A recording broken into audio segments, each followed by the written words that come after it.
Hello friends, आज हम pressure gauge पे लिखे हुए कुछ इंपॉर्टेंट मार्किंग्स को समझेंगे, जैसे कि ये EN 8371 क्या होता है और ये CL 1.0 क्या होता है। इसके साथ ही साथ एक प्रैक्टिकल टॉपिक को समझेंगे कि अगर गेज की रेंज हम ज्यादा ले लेते हैं तो उसकी एक्यूरेसी कम क्यों हो जाती है, और फिर उसके बाद फिर करेक्ट रेंज कैसे सिलेक्ट करें, उसका थंब रूल क्या होता है। तो सबसे पहले बात करते हैं इस EN 8371 की।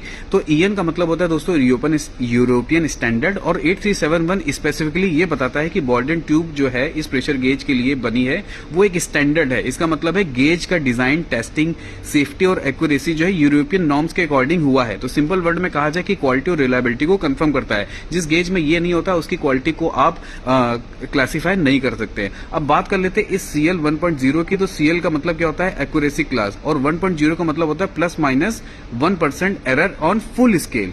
एग्जाम्पल, अगर आपके पास एक गेज है जिसकी रेंज है 0 से 100 kg पर सेंटीमीटर स्क्वायर, तो मैक्सिमम एरर +- 1 kg पर सेंटीमीटर स्क्वायर का हो सकता है। लेकिन इंपॉर्टेंट पॉइंट ये है, एरर जो है वो फुल स्केल पे बेस्ड होता है। अब सबसे प्रैक्टिकल चीज ये है कि हाई रेंज गेज लेने से एक्यूरेसी कम क्यों हो जाती है। सपोज करिए आप किसी प्रोसेस में इस गेज को लगाया हुआ है और उस गेज का वैल्यू आ रहा है 10 kg पर सेंटीमीटर स्क्वायर, लेकिन आपने जो गेज लगा दिया है वो 0 से 100 kg पर सेंटीमीटर स्क्वायर का लगा दिया है, और उस गेज में कहीं लिखा है CL 1.6। तो CL 1.6 का मतलब हुआ कि उसमें वैल्यू या तो 8.4 हो सकती है या 11.6 हो सकती है।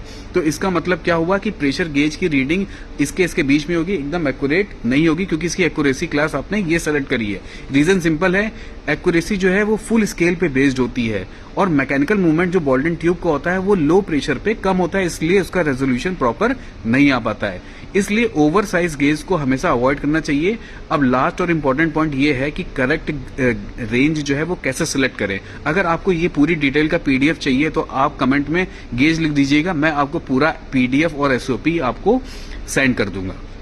अब सबसे लास्ट इंपॉर्टेंट बात की, इंडस्ट्री का गोल्डन रूल ये कहता है कि नॉर्मल ऑपरेटिंग प्रेशर जो गेज का होता चाहिए वो 60 से 70% होना चाहिए। यानी प्रोसेस का प्रेशर अगर 10 kg है तो आपको 0 से 16 kg पर सेंटीमीटर स्क्वायर का गेज लेना बेस्ट रहेगा। शॉर्ट फॉर्मूला सिंपल से ये याद रखना चाहिए कि गेज की रेंज जो होनी चाहिए 1.5 टाइम्स होनी चाहिए आपके ऑपरेटिंग प्रेशर से। इससे एक्यूरेसी भी अच्छी रहेगी और गेज लाइफ भी बढ़ेगी। अगर आपको इंस्ट्रूमेंटेशन और ऑटोमेशन के प्रैक्टिकल कॉन्सेप्ट इजी लैंग्वेज में चाहिए हो तो हमारे चैनल को फॉलो जरूर करें और सब्सक्राइब कर ले। Thank you.